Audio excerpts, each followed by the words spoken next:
நம்ம வாழ்க்கை எடுத்து பாருங்கள்.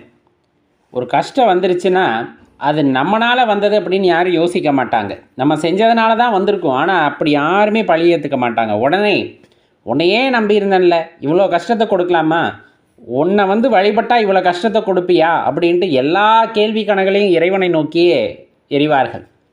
அதே ஒரு காலகட்டத்தில் ரொம்ப சந்தோஷம் வந்திருக்கு அப்படின்னா எல்லாம் நான் செஞ்சதுனால தான், நான் செஞ்ச புண்ணியம், நான் செஞ்ச வேலைனால தான் இன்றைக்கி நான் சந்தோஷமாக இருக்கேன் அப்படிங்கிற வார்த்தையை சொல்லாத ஆள் இருக்கவே மாட்டாங்க. அப்போது ஒரு நொடி சுதாரிச்சு, அப்பா இதுவும் நீ கொடுத்தது அப்படின்னு எத்தனை பேர் சொல்லுவாங்கன்னு நினைக்கிறீங்க? சொல்கிறதில்ல. இதுதான் அந்த இடத்துல இருக்கக்கூடிய ஒரு பிரச்சனை.